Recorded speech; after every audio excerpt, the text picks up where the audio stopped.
in conjunction with our exhibit on Stonewall, 50 Years Out, looking at the history of LGBTQ+ Rochester. Today we're bringing Tim Judd to the stage to talk about the history of the Rochester Gay Liberation Front. Tim?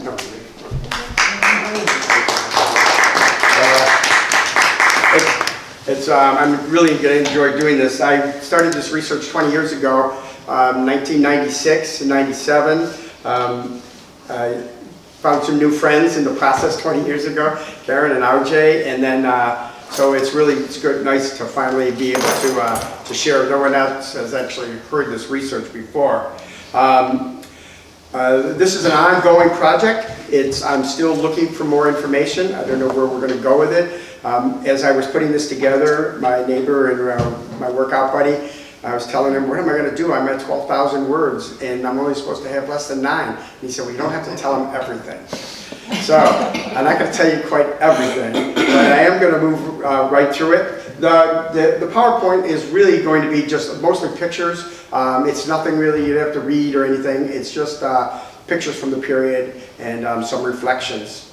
So I'll go ahead and get started.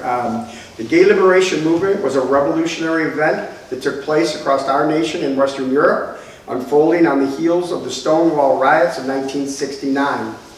Members of the Gay Liberation Front, students of the University of Rochester and Eastman School of Music, can claim participation in what was called the Gay Revolution. This historical process, having lasted roughly 3 years, here inspired a revolutionary change in the self-awareness of gays and lesbians, and inspired a liberation movement and a quest for social justice.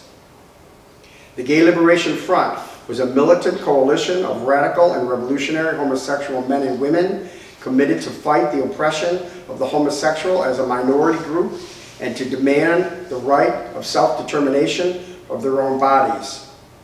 It was the Gay Liberation Front that initiated radical social changes, moving away from the social stigma that had existed for homosexuals throughout the ages, to deliver an ultimatum on social justice. The Gay Liberation Movement, the GLM, changed the way lesbian women and gay men would understand their sexuality and their identities.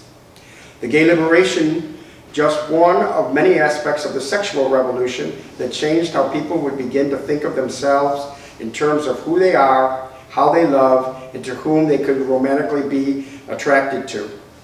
Gays and lesbians' understanding of themselves, including their gay identity, would be the catalyst that would tear at the social fabric and the religious dogma of the 1960s and early 70s. The sexual revolution, the liberation of established social and moral attitudes towards sex, along with women's liberation movement, prompted changes in the attitudes towards sex and women's sexual identity. The Gay Liberation was also a political revolution propelled on a quest for social justice for the oppressed people everywhere. They called for an end to the war in Vietnam, equal rights for women, and supported groups like the Black Panthers and others. No longer would gays and lesbians struggle with the perceived symptoms of a disability that resulted from a disease that they did not have. The Gay Liberation Movement challenged the stereotypes and prejudice that resulted from misconceptions about a mental illness that did not exist. No longer would gays and lesbians be robbed of the opportunities that define their quality of life. Good jobs, safe housing, satisfactory health care, and relationships with their own cultural community. It cannot be overemphasized. The Rochester Gay Liberation Front, the GLF, nationally and internationally, changed lesbian women and gay men's self-perception, self-identity, and self-expression. The Gay Liberation Movement will replace the sad, sick diagnosis of the homophile groups from the 1950s and 60s with the declaration that lesbians and gays are human, happy, and proud. Emphasized in the slogans, gay is good, come out. What we're going to be doing here today is putting this historical liberation movement into the context of its time. We'll explore the societal view of homosexuality, the only way it could be understood by the vast majority of those living in the Rochester community. I intend to do this by taking you on a short little journey into the past. What was it like to be a homosexual in Rochester in the 1960s? What were Rochesterians reading in the newspaper? And I can actually click this thing where it's supposed to be in the red. So this is where what we're going to be doing here today. So, and then first, what were the homosexuals in the city of Rochester in the 1960s? What were Rochesterians reading in the daily newspaper about homosexuality? If you wanted to know about homosexuality and you didn't want to ask your doctor might tell your parents, your best bet was to go to Ann Landers. We'll explore a little of that. Secondly, the greater Rochester area, why would the majority of citizens understood the lives and actions of the homosexual? We will be looking at the police response to what they called the homosexual problem. Homosexuals were not just seen as criminals by the local police, but a blight on society that needed to be rooted out. And then with this context in hand, the formation of the activities of the Rochester Gay Liberation Movement, or the Liberation Front here in Rochester. So what we're experiencing today, what we call the LGBTQ community, this loosely defined grouping of lesbian, gay, and bisexual, transgendered organizations and subcultures, united by a common culture and a social movement, living with dignity and basic human rights, at least in New York, protection in employment, security in housing. It didn't have to turn out this way. I would submit to you that if 1977 Anita Bryant Save the Children had happened in 1970, things may have turned out very different. If the AIDS crisis had struck in 1971, things would have turned out very different. And for me to demonstrate how remarkable the achievements of the gay liberation movement were, I need to start by understanding what they were up against.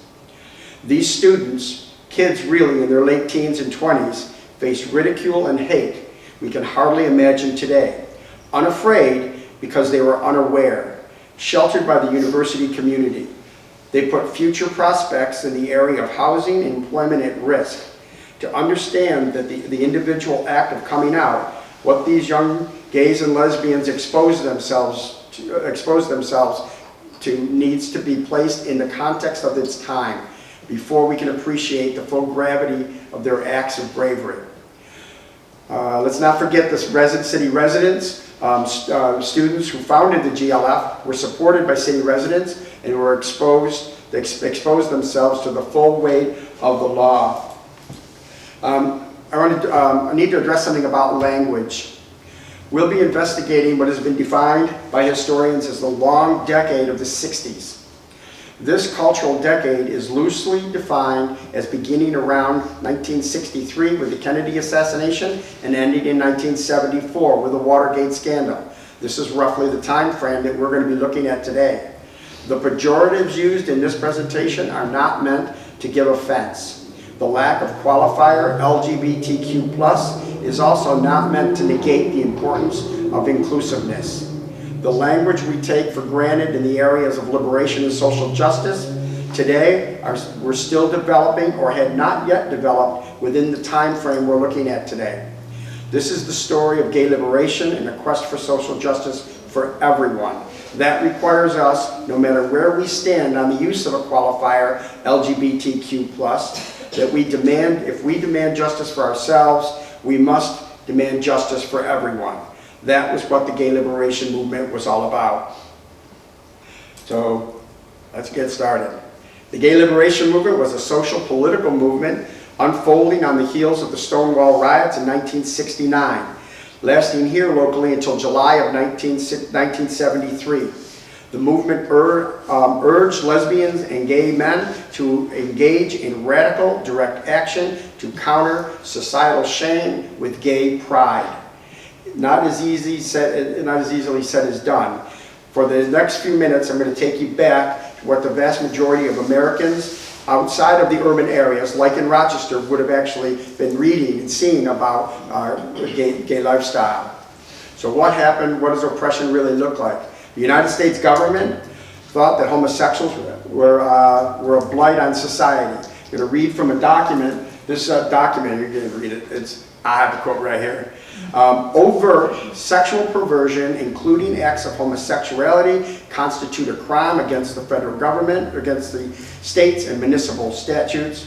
Persons who commit such acts are law violators. Aside from criminality, immorality involved in sex perversion, such behavior is so contrary to the normal aspects of standards of behavior that a person who engages in such activities were looked upon as outcasts by society in general. In 1964, the Democrat and Chronicle will run a series of 4 articles entitled The Outcasts. Throughout the 1950s, the Democrat and Chronicle will follow these hearings and others by reporting the federal government's point of view about homosexuality is a crime, a perversion, and immoral. According to the law enforcement, government officials, homosexuals were a threat to national security, easily turned into Russian spies, seeking to infiltrate government agencies. Throughout the 1950s, the Democrat and Chronicle, the DNC, carried articles on homosexuality as a perversion tied to communism. The articles range from 9 articles in 1950 reporting on the hunt for homosexuals, like they were some kind of animals, to an off year where there were 0 articles mentioned in 1956 in the DNC. On average, however, between 9 and 4 articles per year throughout the decade of the 50s. By 1960, the articles had jumped up to 14 on homosexual problem. So these articles, I want to stress, these articles are about the denigration of homosexuals. There's nothing positive in them. As I went through these articles, it's troubling. Let's just put it that way. I've read all of these articles, and that's where it's not just, I'm not shooting from the hip here.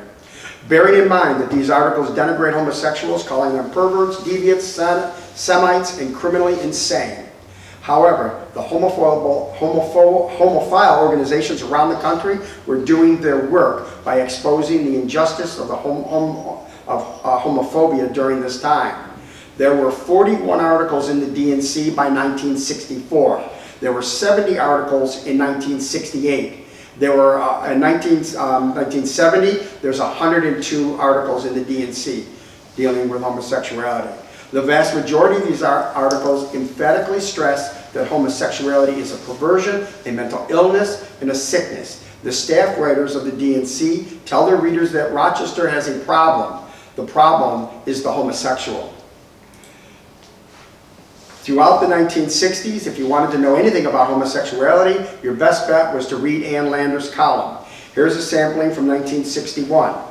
Thank you, Ann Landers, for the first sympathetic, intelligent, understanding words I have ever seen in the paper on the problem of homosexuality. Most of the articles to and by Ann Landers that I have been able to collect to date and to read and to go through, still have a lot more to go, I am thoroughly disgusted with you. The idea that a woman in your position standing up for queers. Why should normal people put themselves out to accommodate those oddballs? Many gays and lesbian women writing to Ann Landers are similar to this one. A gay man writes, "Thank you for saying those kind words about homosexuals. We need it. I have died 1,000 times for being what I am. I would give my right arm to be like other men. Only God knows the difference, why we are different. It is a terrible cross to bear." I want to introduce you to 2 law enforcement officials. By the way, guys, with my research, what did the gay liberation do? Right? Why is it so important?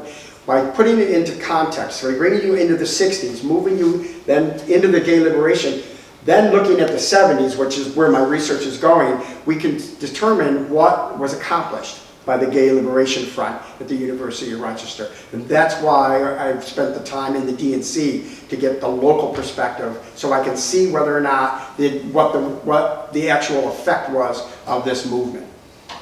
I want to introduce you to 2 law enforcement officials who were responsible for altering the lives of gays and lesbians.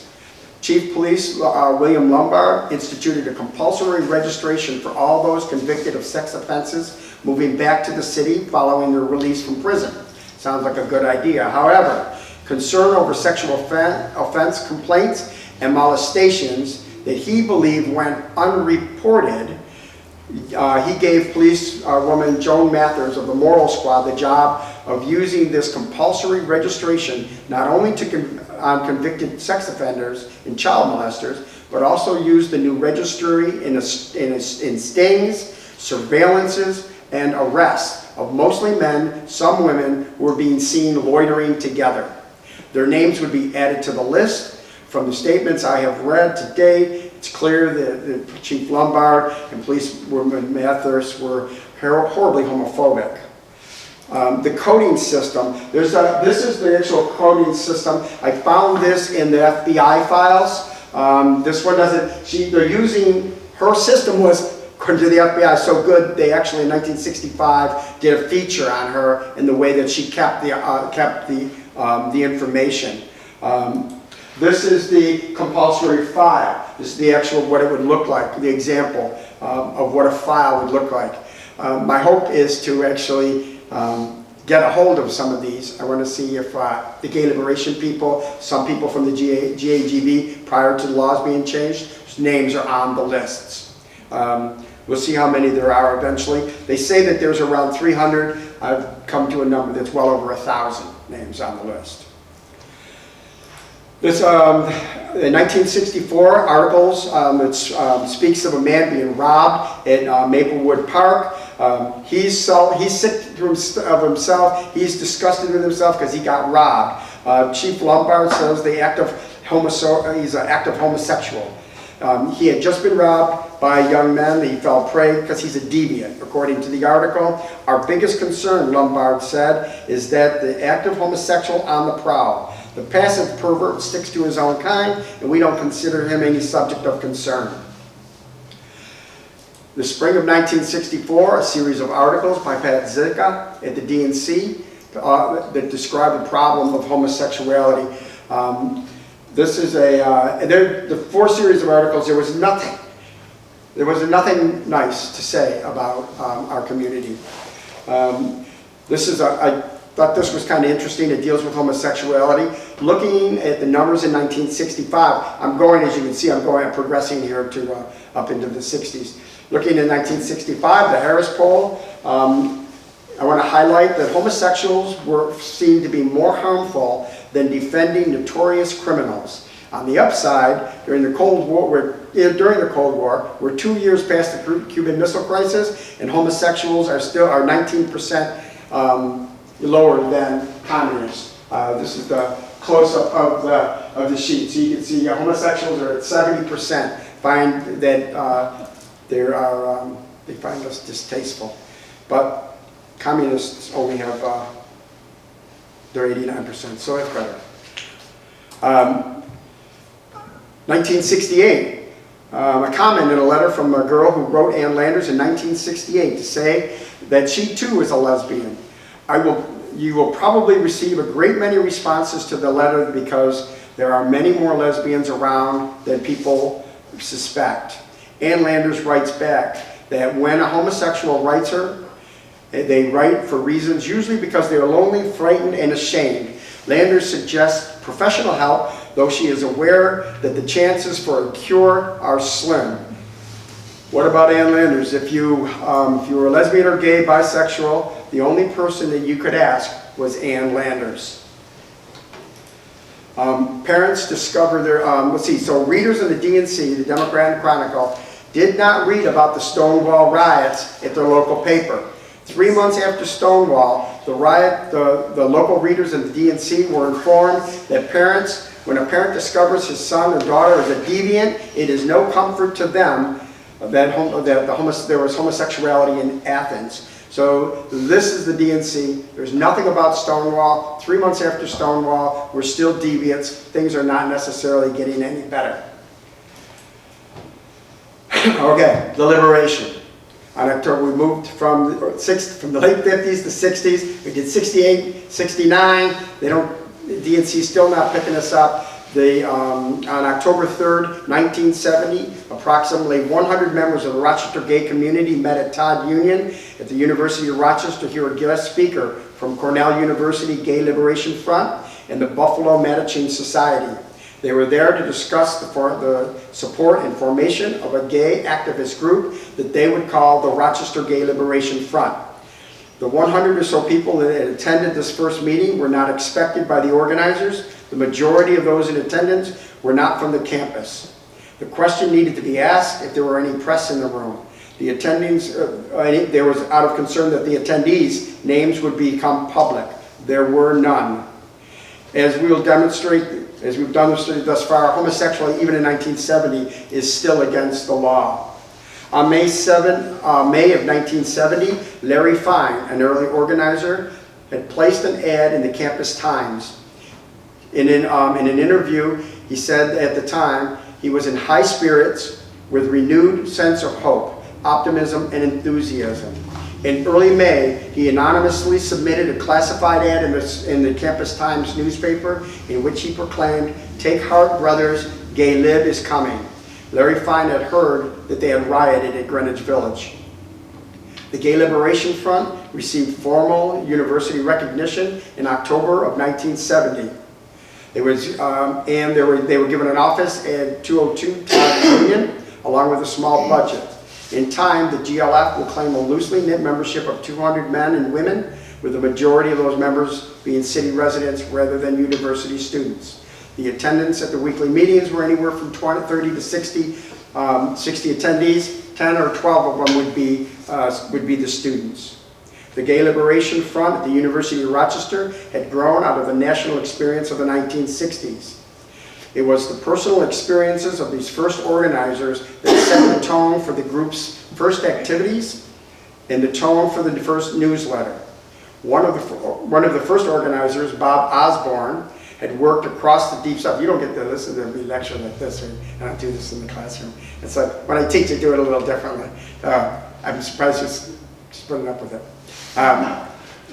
Teachers that just keep talking, right?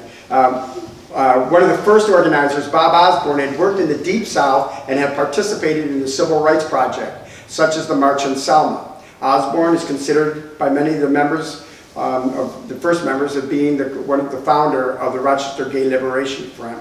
Larry Fine, also instrumental in organizing what would become the GLF office and policies that ran the daily operations for the next few years.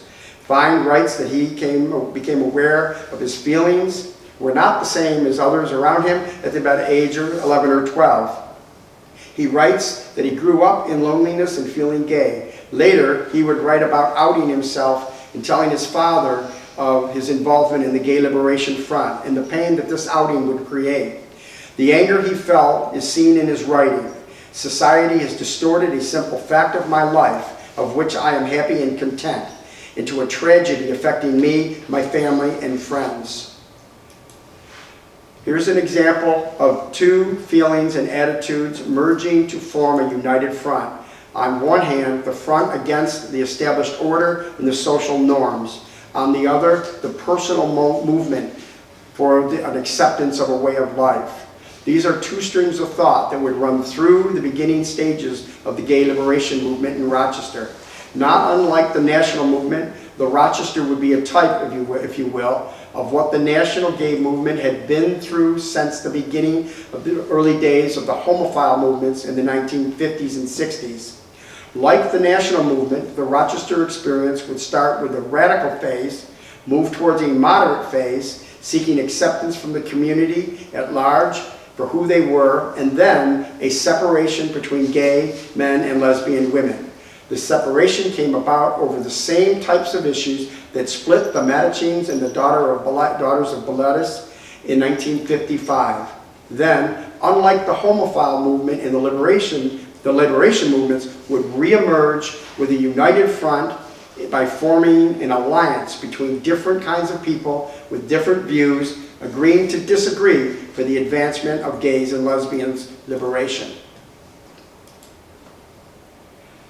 Although not all the original members of the RGLF were radicals, they did all agree to seek certain demands which are the basis for the liberation movement, which are an end to all forms of social control of homosexuals, civil rights legislation to prevent housing and job discrimination, repeal of the sodomy laws, acceptance of gay and lesbians in gay relationships, and the accurate portrayal of gay and lesbians by mass media. These demands will be the central theme of the movement in Rochester, promoted by students of the university. It is the youth of our students that are the catalyst for this new local social awareness of homosexuality. Though the residents of the city, Rochester City, supply the majority of the membership, it was a large closeted community here in the city. The support they grew from this people for this organization is what will be the catalyst for the group. Most members will be from the city, but it'll be the students who set the 5 goals that were listed above.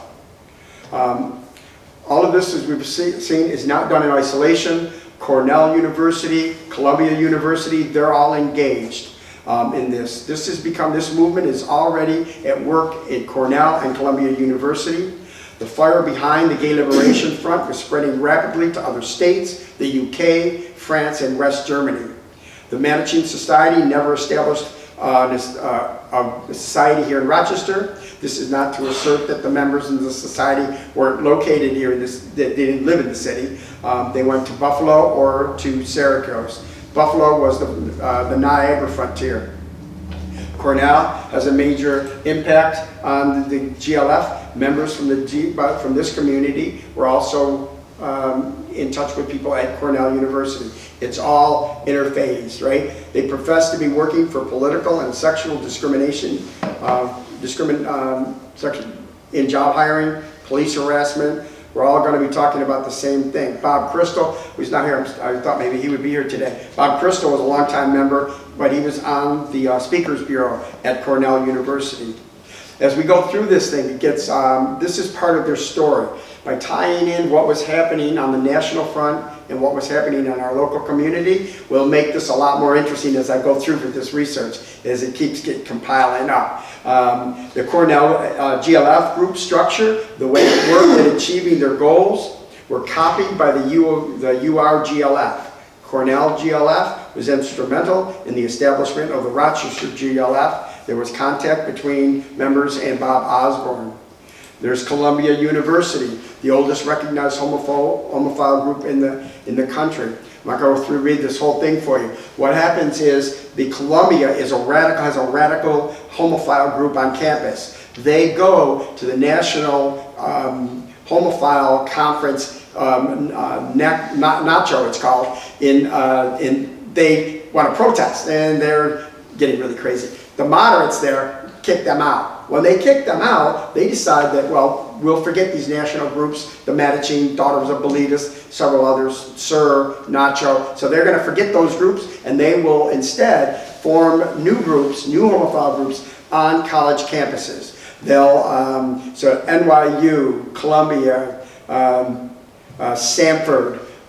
So while they do that, and Cornell's a big one for us. So when they do, when gay liberation breaks loose after the Stonewall riots, these homophile groups are already there on campuses, and that's one of the reasons why things spread as rapidly as they did. They quickly changed their name to whichever homophile group they were calling themselves. They declared themselves gay liberationists, and that's the radical aspect of the new movement. They're not going to tolerate the idea that there's something wrong with them. They're happy with who they are, and they're going to stress that.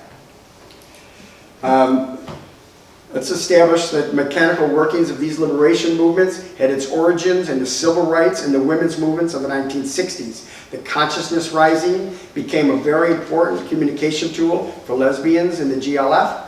They were the first used by these groups as tools for developing women's group identities in the feminist movement. Political action committees, speakers bureaus, press relations, newsletters, quarterlies being mailed out. These are all found originally in the women's movement. Such on the empty closet. The students of the university followed the example of Columbia and Cornell universities in establishing a gay newspaper. In determining the name of the GLF, Bob Osborne, the more militant, wanted to use the fag rag, and R.J. Alcala, more moderate, and wanted to find some appeasement between the group and Osborne. They came up with Karen's Kitchen Table, I believe, wasn't it? Came up with the empty closet, the name that will be chosen. Patty Evans was happy with the empty closet. The fag rag wasn't going to work for her. So this is a copy of this is the first one. This is January. That's actually the guy on the right with the fuzzy hair is Larry Fine. And the guy in the long was his boyfriend that he had just met, some Michael guy. I haven't got his last name yet. Or I got his last name and I'm just not using it. I don't know which. But yeah, they're on the canal when that was taken. So I thought that was cool. It's the hair that I kind of like, right? Yeah. So the Empty Closet, first publication came out in January '71. The second publication was in February and March. April and May's publication was combined as well, but not mailed out on time. In fact, it was 6 weeks late due to financial reasons. The paper would change into a bi-weekly publication when it came out in June 15, 1971, with a new format, no longer printed on the 5.5 by 8.5 folded booklet. The paper was reduced to a 8.5 by 11, typed in 2 columns with freehand drawings inserted in places. Here begins the style change, but in the writing as well. The paper loses some of its revolutionary rhetoric and it had first espoused, becoming more informative on the events and issues taking place around Rochester. It is the intention of the publishers to mail the magazine out every 2 magazines. They wanted 4 a year, then it got down to 2 a year. They would try to focus on women's issues. I think the 2 went out. There's 2 I don't have copies of. I have to work on that. So they, the idea was to give the women some, what I wrote here is appeasement. I don't know if that's the word, but it seems like it might have been as we move towards the down. This is the paper, what the paper will end up looking like. So it goes from the folded booklet to this one here. I don't Eastman Zap. I don't have. We won't have time to go over those. A zap is when you're. Doing something outrageous, being in your face. So you'd go to a politician and you'd say, "What are you going to do about gay rights?" Or you'd go to a college staff member. I believe that article is about your dean of students. Yeah, and so that's what that would look like. The main advertiser at the time, I don't think I got a picture of it, it's actually Jim's will be main advertiser. This is an insert. They didn't have enough money they weren't getting enough publications. I actually had this insert, but it shows you the price, 50 cents for 15 words or less. They were trying to get some ads out there, but they were slow in coming. Not a lot of stores would want to run their ads in it. That would be a problem for the EC in those early days. Looking for advertisers. I went through that. So let's jump. The GLF published their vision statement on the cover of the EC. The Rochester Gay Liberation Front is an association of people studying the nature of gay oppression and the potential for liberation.